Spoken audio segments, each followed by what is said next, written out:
Hi, and welcome to the Aga Khan Museum's Museum Without Walls and our Week of Beauty. Today we'll be looking at this ewer, which is just a fancy name for a picture, from our collection. In some ways it's a very plain object, but I admire it for its simplicity and elegance, and I've chosen to speak about it because it also has quite a backstory. You might be wondering why an object like this, with its plain white finish and unusual shape, is in this collection of Islamic art. If you're thinking it reminded you of luminous porcelains from China, you're on the right track. It is from China, but it's found in our galleries because it was later collected and engraved by a Muslim emperor named Shah Jahan. To find out more about this object, I got in touch with a colleague who could fill in on the Chinese and Tibetan origins for it. And together we'll talk about how and why it might have traveled to India in the 17th century. Hello, I'm Katherine Anne Paul, the Virginia and William M. Spencer III Curator of Asian Art at the Birmingham Museum of Art, coming to you from our virtual Chinese galleries. I love the background you have there. I'm Marika Sardar. I'm curator at the Aga Khan Museum and coming to you from a basement in Toronto. While we like to think this ewer in our collection is very special, it's not totally unique. In fact, following centuries of trade between China and South Asia, we know of rulers in the region who were assembling rather large and impressive collections of Chinese wares from at least the 15th century. So by the time the Mughal emperors came to power in northern India in 1526, it was not only a custom to collect porcelain in the Persian cultural sphere that they had come out of, but it was also the custom in India where they came to rule. Mughal paintings from the 1500s on show how these objects were used at court. The example you're looking at now represents the celebrations at the birth of a prince and shows dishes heaped with all kinds of delicacies.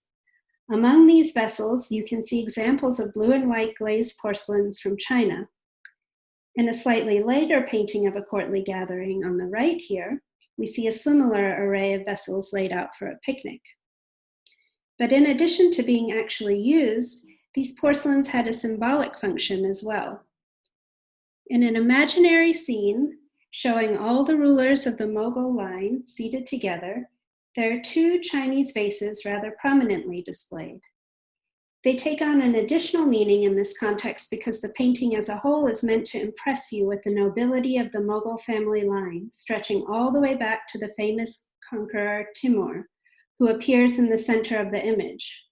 Right in front of him, in the foreground, are objects that are meant to convey the wealth, the power, and the cultural aspirations of the Mughals. And isn't it interesting that the artist has chosen two Chinese vases to symbolize that? So these images show the general level of appreciation for Chinese porcelains at the Mughal court, but a special subset of them were inscribed, and it's to that subset which the Aga Khan Museum ewer belongs. Here I'm showing the inscription on the thumb rest, which is a rather visible location, where it says Shah Jahan, son of Jahangir the emperor, and it also includes the date 1053 in the Muslim calendar, which converts to the year 1643 to 44 in the Christian calendar. Now, this belongs to a larger group of objects, as I mentioned, with these inscriptions on them. But before we get into that, I've always been curious about this particular type of object and the shape of it, which to my eyes, coming from the sphere of Islamic art history, is so unusual. Do you have any thoughts on that, Katie? This form is also unusual in a Chinese context because the silhouette of the very top, which is the monk's cap portion, is emulating a form that's taken from a silhouette of a Tibetan Buddhist hat. And if you look at the next slide, you see the Tibetans themselves created this form in metalwork, where they called this top part a monk's cap pitcher. But interestingly, these vessels were largely used for ritual feasting or wealth ceremonies. They were not religious items. They were not used in religious rituals, generally speaking.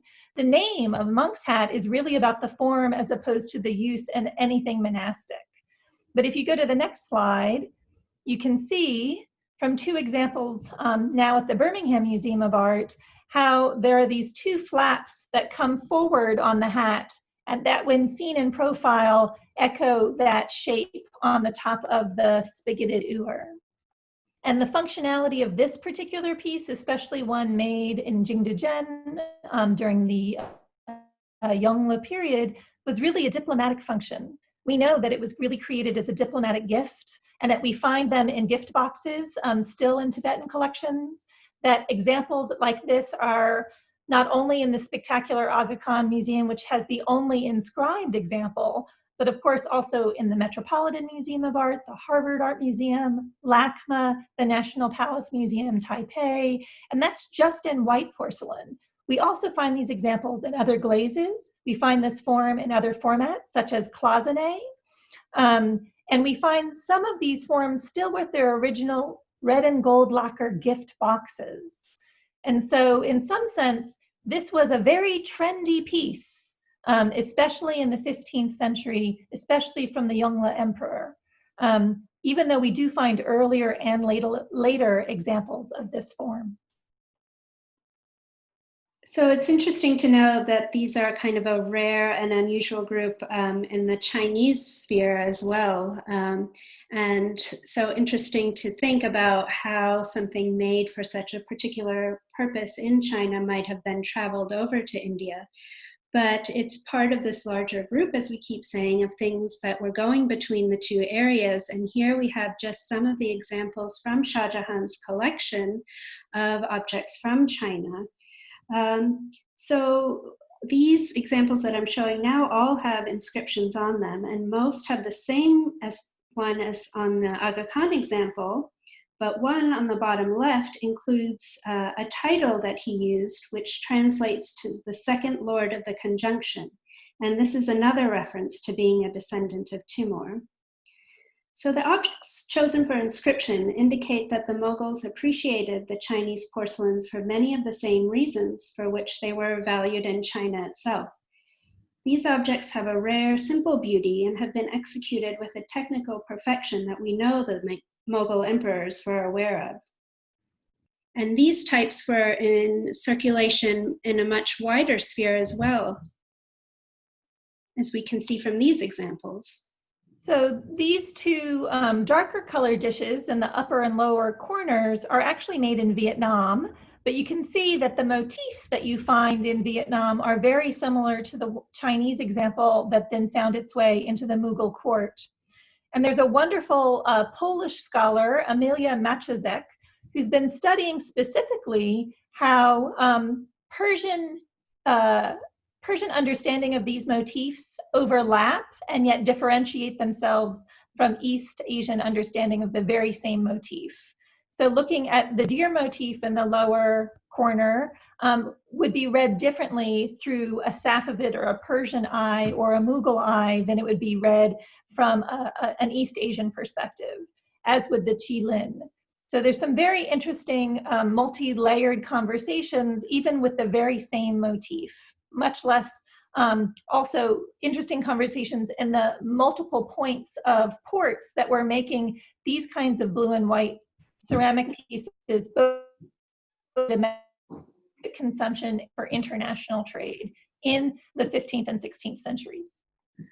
Interesting as well to look at the variety of Chinese objects that traveled, and speaking to that Mughal appreciation for different types of objects. It wasn't just the blue and white, which are very much, in a way easier to appreciate. But it's important to note that they took an interest in, the very understated white glaze objects like the one in the Aga Khan Museum, or this celadon with a very subtly incised design, for which there's almost no counterpart in the Islamic world, except for imitations, of course. And this example, now in a museum in Doha, is inscribed with the name of Suleiman Shikoh, grandson of Shah Jahan. One last point I wanted to make is that the Mughals weren't just buying newly made objects of high quality, but they are seeking out very special objects made centuries earlier that must have been in prized collections from the time that they were made. And to that point, one of the examples from Shah Jahan's collection actually has an inscription on it saying that it belonged at one point to Mahin Banu, a princess of the Safavid dynasty, who then donated it to a shrine in Mashhad, Iran. And from those illustrious collections, it found its way to Shah Jahan. And all of these things were playing into the value it would have had at the Mughal court. Thank you for bringing us back to this stunning object that we started off with. We really roamed far and wide from this starting point, but it's been so interesting to see how you approach this object with the range of objects, in your mind from all over Asia, Southeast Asia, and so on, that respond to these Chinese exports.